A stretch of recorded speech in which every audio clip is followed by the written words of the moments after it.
Rappelling, trekking, adventure sports ఇవన్నీ కావాలంటే ఒకప్పుడు సిటీ అవుట్స్కట్స్కి వెళ్ళాల్సిందే, కానీ ఇప్పుడు ఇవన్నీ సిటీలోనే అందుబాటులోకి వస్తున్నాయి. అది కూడా రాష్ట్ర ప్రభుత్వమే తీసుకొస్తుంది. అసలు ఆ పార్క్స్ ఎక్కడ ఉన్నాయి ఒకసారి చూద్దాం.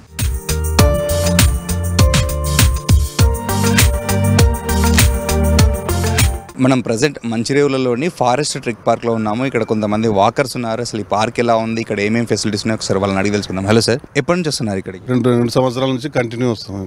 ఎలా ఉంది సార్ ఇక్కడ పార్క్, ఎలా ఉంది? మంచి వాతావరణంలో మంచి 200 ఎకరాలు మంచి కట్టిరు. 2 చెరువులు ఉన్నాయి.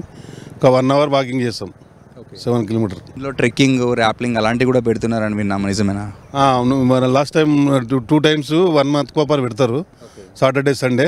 బాగుంటుంది, మంచి రెస్పాన్స్ ఉంది దానికి కూడా. సార్ మీరు చెప్పండి, సిటీలో చాలా పార్క్స్ ఉన్నాయి కదా, వాటికి దీనికి డిఫరెంట్ ఏంటి? సిటీలో చాలా పార్కులు చూసాము. ఆ పార్కుల కంటే ఈ పార్క్ చాలా ప్రశాంతంగా ఉంటుంది. గ్రీనరీ ఒకటి, వాతావరణం, పొల్యూషన్ ఉండదు. అటు సిటీలో పోతే అక్కడ పొల్యూషన్ ఉంటుంది. కానీ మట్టి పైన నడుస్తాం కాబట్టి చాలా నీకు హెల్త్ పరంగా బాగున్నది. 2 చెరువులు ఉంటాయి ఇంట్లో, పెద్ద చెరువులు మంచి చాలా పెద్దగా ఉంటాయి. కానీ నేను 8 మంత్స్ నుంచి వస్తున్నా. చాలా జనాలు చాలా వస్తారు. ఇక్కడ ప్రశాంతంగా వాతావరణం ఉంటుంది.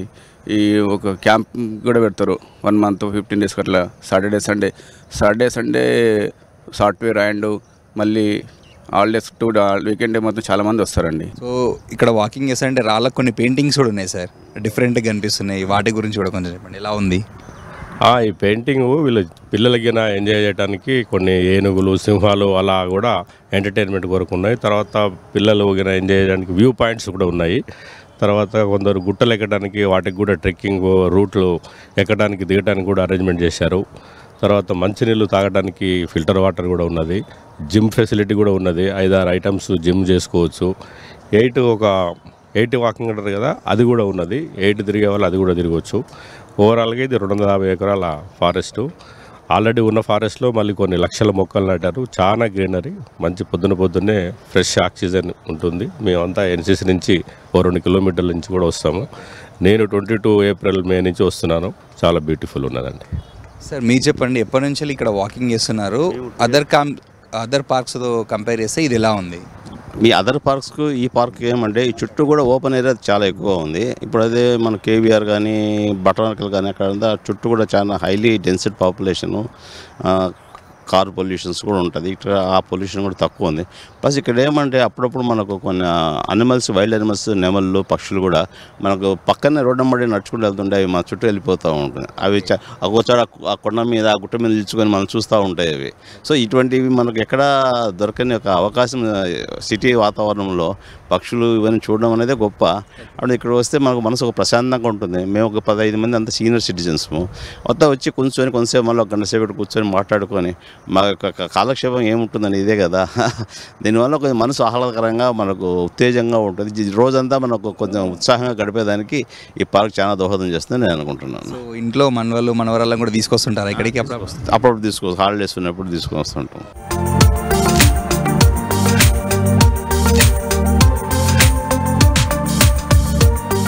ఎక్కడ ఉంటారు మీరు? సన్ సిటీలో ఉంటాం, రాధానగర్ ఉంటారా ఇక్కడ? డైలీ బాగుంది. గ్రీనరీ మన చంద్రశేఖర్ రెడ్డి సార్ హయాంలో మంచిగా అన్ని ప్లాంటేషన్ చేసి ఫారెస్ట్ టెక్ పార్క్ను మంచిగా రోడ్స్ కానీ అన్నీ మంచిగా చేసిండు. తర్వాత ఈ వర్షాలకు కొద్దిగా అక్కడిక్కడ డ్యామేజ్ అయింది.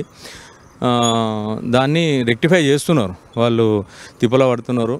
ఎంత సమ్మర్లో కూడా కొన్ని చెట్లు పోయినాయి, మళ్ళీ రీప్లాంటేషన్ చేసిర్రు వాళ్ళు. ఇంకా ఈ పాండ్స్ ఏదైతున్నాయో చెరువులను కూడా వాళ్ళు వాటర్ సోర్స్ ఎట్లా తీసుకురావాలి, ఏం కథ అని చెప్పి అన్నీ చూసి వాళ్ళు సెట్ చేసిర్రు. మంచిగానే వాటర్ ఫ్లో ఎట్లా చెరువుల నుంచి మళ్ళీ బయటకి ఎట్లా వెళ్ళిపోవాలి ఇవన్నీ సెట్ చేసి పెట్టిండ్రు. ఓపెన్ జిమ్స్ కూడా ఉన్నాయి, మీరు చేస్తున్నారు కూడా, ఇలా బాగానే ఉన్నాయి ఇవన్నీ? ఓపెన్ జిమ్స్ కూడా మంచిగానే ఉన్నాయి. ఇంకా కొద్దిగా ఇంప్రూవ్ చేయాలి, కొన్ని ఎక్సర్సైజెస్ ఇంకా పెడితే బాగుంటుందని అనుకుంటున్నాం మేము. వెయిట్ లిఫ్టర్స్ అటు, అదేవిధంగా కొద్దిగా దీనికి సెక్యూరిటీ పరంగా కూడా కొద్దిగా చేస్తే బాగుంటుందని అనిపిస్తుంది. లేడీస్ వస్తే గిట్ట, లోపలికి వెళ్తే గిట్ట సెక్యూరిటీ ఉందా లేదా, కొద్దిగా అక్కడక్కడ కొన్ని కెమెరాలు పెడితే బాగుంటుంది అని మా ఉద్దేశం. ఇప్పుడు కొన్ని పార్క్స్లో లైక్ బొటానికల్ గార్డెన్లో చిన్నపిల్లలు ఆడుకునేటట్టు అడ్వెంచర్ స్పోర్ట్స్ కూడా ఉన్నాయి, ఇక్కడ కూడా అవేమన్నా? అడ్వెంచర్ స్పోర్ట్స్ ఇక్కడ పెట్టలేదు ఇంకా, అవి పెట్టాలి. అడ్వెంచర్ స్పోర్ట్స్ పెట్టాలి. పిల్లలకు మంచి ఒక ఏరియా, పార్క్ ఏరియా లాగా కొద్దిగా డెవలప్ చేస్తే బాగుంటుంది. ఎందుకంటే ల్యాండ్ ఎక్స్టెంట్ చాలా ఉంది ఇక్కడ. ఇంకొక ప్రాబ్లం ఏంటంటే ఇంత కేర్ తీసుకుంటున్నారు వీళ్ళు. ఇక్కడ ఈ ప్లాస్టిక్ను అలో చేయకుండా ఉంటే బాగుంటుంది మా ఉద్దేశం. ఎందుకంటే ఆల్ పార్క్స్ ఇప్పుడు కొంతమంది వస్తున్నారు, టిఫిన్లు కట్టుకొని వచ్చి మొత్తం డబ్బాలు పట్టుకొని వస్తున్నారు, పేపర్ ప్లేట్లు అన్ని ప్లాస్టిక్ గ్లాసులు అవి తీసుకొచ్చి ఈ పార్క్లో వేసి వెళ్ళిపోతాడు వాడు. ఈ చెత్త తీయడానికి చాలా కష్టం అవుతుంది. నువ్వు ఎంత తీసినా ఎక్కడనో ఒక దగ్గర పడిపోతుంటుంది ప్లాస్టిక్. కాబట్టి ఆ ప్లాస్టిక్ను మ్యాక్సిమం అసలు టోటల్ అట్ ద ఎంట్రన్స్ దగ్గరనే అవాయిడ్ చేయాలి. ఎంట్రన్స్ దగ్గరనే తెచ్చుకుంటే మట్టివి తెచ్చుకోవాలి, ఏమన్నా వేరే స్టీలు అటువంటిది okay, no problem. But with regard to plastic మాత్రం కంట్రోల్ చేయాలి. మీరు చెప్పండి, ఫ్రెండ్స్తో వస్తారా లేదంటే ఇలా ఫ్యామిలీతో? ఫ్రెండ్స్తో వస్తాము, ఫ్యామిలీతో వస్తాము. మేము మా నుంచి చాలామంది వస్తారు, ఒక 100 మంది వస్తారు. మాది ఒక 35 మెంబర్స్ గ్రూప్ ఉంది ఇంట్లో. మా గ్రూప్ని చూసి వస్తున్నాం. మేము ఇంట్లో స్టార్టింగ్ అప్పటి నుంచి వస్తున్నాం. కాకపోతే ఇది చేస్తున్నారు కానీ జర ఫాస్ట్ చేయాలి. వాటర్ కొంచెం రోడ్ల మీద ఉంటున్నాయి, ఇది మెయింటెనెన్స్ ప్రాబ్లం ఉంది. టాయిలెట్స్ ఒకటే టాయిలెట్ ఉంది, మధ్యలో టాయిలెట్స్ పెట్టాలి. జర ఏజ్ ఉన్న వాళ్ళు వస్తారు, మధ్యలో కూర్చోనిక చైర్స్ అవి పెట్టాలి. కొంచెం సెక్యూరిటీని కూడా పెంచాలి. అక్కడక్కడ వాటర్ ప్రాబ్లం, డ్రింకింగ్ వాటర్ కూడా లేదు, సిట్టింగ్ బాగాలేదు. పబ్లిక్ వస్తున్నారు, పబ్లిక్ రావాలంటే మనం ఇది చేసి మంచిగా చేసి చూపించాలి. రేట్స్ కూడా ఇక చూసి పెట్టాలి. ఎంత తీసుకుంటున్నారు ప్రజెంట్? ఎంత ఉందన్న? డైలీ 30 రూపీస్, ఇయర్లీ 2300, ఎన్ఆర్ఐస్కు 1300. Development corporation Deccan woods and trails brand name తోటి forest trek park Narsingi police academy పక్కన ఉంటుంది. సో ఇక్కడ ఏంటంటే మేము హైదరాబాద్ ప్రజల్ని లాంగ్ వీకెండ్స్ వేరే ప్రాంతాలకు వెళ్ళాల్సిన అవసరం లేకుండా ఇక్కడ మేము నేచర్ క్యాంప్స్ అవి ఆర్గనైజ్ చేస్తున్నాము. బేసికల్గా ఇవి వీకెండ్స్లో పబ్లిక్ హాలిడేస్ టైంలో ఆర్గనైజ్ చేస్తున్నాము. వీటిలో కాన్సెప్ట్ ఏంటంటే ఎవరైతే వీకెండ్కి రిఫ్రెష్ అవ్వాలనుకున్నారో వాళ్ళు పార్క్కి వచ్చి రిజిస్ట్రేషన్స్ చేసుకోవాలి. త్రూ వెబ్సైట్ రిజిస్ట్రేషన్స్ చేసుకున్న తర్వాత రిజిస్టర్డ్ పీపుల్కి మేము అంటే ఫర్ ఎగ్జాంపుల్ సండే రోజు యాక్టివిటీస్ ఆర్గనైజ్ చేస్తుంటే సాటర్డే ఈవినింగ్ మా క్యాంప్స్ దగ్గర రిపోర్ట్ చేస్తారు వాళ్ళు. వాళ్ళకి Saturday evening snacks, Saturday night dinner, Sunday రోజు మార్నింగ్ బ్రేక్ఫాస్ట్ మా సైడ్ నుంచి ప్రొవైడ్ చేస్తాము. At the same time activities వైజ్గా వచ్చేసి team building activities, adventurous activities, అలాగే స్టేయింగ్ టెంట్స్ ఉంటాయి. టెంట్స్లో ఉండాలి నైట్ ఫారెస్ట్ ఎక్స్పీరియన్స్ కోసం ఫారెస్ట్లో నైట్ ఒక 1 అవర్ ఫారెస్ట్లో తిప్పుతాము. Morning bird walk. సో ఈ యాక్టివిటీస్ ఆర్గనైజ్ చేస్తున్నాము. ఎవరైతే వీకెండ్స్లో నేచర్లో టైం స్పెండ్ చేయాలనుకుంటారో వాళ్ళకి ఇది ఒక చక్కటి అవకాశము. క్రియేషన్ ఆఫ్ అవేర్నెస్, పబ్లిక్లో నేచర్ పట్ల అవేర్నెస్ క్రియేట్ చేయడం మా మెయిన్ మోటోగా ఉంటుంది. నేచర్లో ఉంటూ నేచర్ గురించి తెలుసుకోవడం అనేది చక్కటి అనుభూతిని ఇస్తుంది. అలాగే ప్రైజ్ కూడా గవర్నమెంట్ సైడ్ నుంచి ప్రాఫిట్ ఓరియంటెడ్గా కాకుండా అవేర్నెస్ ఓరియంటెడ్గా మేము ఈ యాక్టివిటీస్ని ఆర్గనైజ్ చేస్తున్నాము. బొటానికల్ గార్డెన్లో అడ్వెంచరస్ యాక్టివిటీస్, ఇక్కడ స్కై సైక్లింగ్, తర్వాత రోప్ వేస్ ఉన్నాయి, సో అలా బోటింగ్ ఉంది. సో ఇవన్నీ ఏంటంటే మనకి బొటానికల్ గార్డెన్లోకి ఎవరైతే వస్తారో పిల్లలు వాళ్ళందరూ ఎక్కువ మంది స్ట్రెంత్ ఇక్కడ వస్తారు. పర్ డే వచ్చేసి యావరేజ్గా 500 to 1000 చిల్డ్రన్ విజిట్ చేస్తుంటారు. వాళ్ళందరి కోసం వీకెండ్స్ కూడా పేరెంట్స్తో పాటు చిల్డ్రన్ వాళ్ళు వస్తారు. సో వాళ్ళందరి కోసం ఒక అడ్వెంచరస్ యాక్టివిటీస్ ఫెసిలిటీని ఇక్కడ గార్డెన్లో ప్రొవైడ్ చేయడం జరిగింది. రకరకాల అడ్వెంచరస్ యాక్టివిటీస్, అలాగే బోటింగ్, పక్కనే పాండ్లో బోటింగ్ ఫెసిలిటీస్ ప్రొవైడ్ చేయడం జరిగింది. సిటీలో చాలా పార్కులు ఉన్నాయి, కానీ మంచిర్యాల పార్క్ మాత్రం టోటల్లీ డిఫరెంట్ అని చెప్పొచ్చు. ఇక్కడ చాలా నేచర్కి చాలా దగ్గరగా ఉంది. దీంట్లో రాళ్ళకి కూడా చాలా పెయింటింగ్స్ కూడా ఉన్నాయి, టైగర్స్ కావచ్చు, ఎలిఫెంట్స్ అలాంటివి.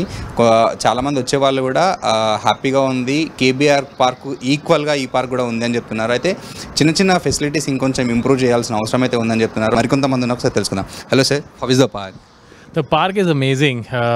I have been coming here since the very beginning when this park really started. That time it was actually not this well made. It was barren actually. Now all the plants have come up. It started growing because of the rain, and also they've been taking good care of the place. So it's really growing and becoming well. Now you've got a nice pond at the back, which is very nice. They've really done well. And I think some more toilets would be good to have. There's one right now, but there's some more toilets because it's quite big, right? You need to have some more at the back. And some more viewpoints like this at the back, because there are more higher places at the back. Some more viewpoints would be even nicer. మీరు చెప్పండి ma'am, ఎలా ఉంది? Like, how is the park? Park is amazing. I feel that in the city where there is less space, you need this kind of park to walk around. And you can see that I'm pregnant, so for a person like me, having this place gives me a fresh breath of air, and I really enjoy walking around. You have places to trek as well, and there are multiple treks that you can cover if you are able to. So you can see elderly, you can see all age people coming here and enjoying this space. I love this park. So మనం చూడొచ్చు దాదాపు 200 నుంచి 250 ఎకరాల మధ్యలో ఈ park ఉంది. ఈ పార్క్లో 2 చెరువులు కూడా ఉన్నాయి. చెరువులను కూడా ఇప్పుడిప్పుడే డెవలప్ అయితే చేస్తున్నారు. ఆ చెరువు చుట్టూ కూడా వాక్ చేయడానికి అది కూడా ఉంది. అయితే ఇంకొంచెం సైక్లింగ్కి కూడా స్పెషల్గా ఒక ట్రాక్ ఏర్పాటు చేస్తే బాగుంటుందని చెప్తున్నారు. దీంతోపాటు వాష్రూమ్స్ పెంచాల్సిన అవసరం అయితే ఉందంటున్నారు. అయితే అక్కడక్కడ ఎవరైనా ఫ్యామిలీస్తో వచ్చినా లేదంటే ఉమెన్స్ చిన్నపిల్లలు వచ్చినా వాళ్ళకి సెక్యూరిటీ పరంగా సీసీ కెమెరాలు కానీ సెక్యూరిటీని మరింత పెంచితే చాలా బాగుంటుందని చెప్తున్నారు. దీంతోపాటు చాలామంది పార్కులకు వచ్చే వాళ్ళు ప్లాస్టిక్ కవర్స్ తీసుకొస్తున్నారని చెప్తున్నారు. అయితే ఆ ప్లాస్టిక్ కవర్స్ లేకుండా ఓన్లీ పేపర్ కావచ్చు లేదంటే స్టీల్ బాక్సులు అయితే లోపలికి అలౌ చేస్తే బాగుంటుందని చాలామంది వాకర్ చెప్తున్నారు. కెమెరామెన్ శ్రీనివాస్తో నరేందర్, V6 న్యూస్, హైదరాబాద్.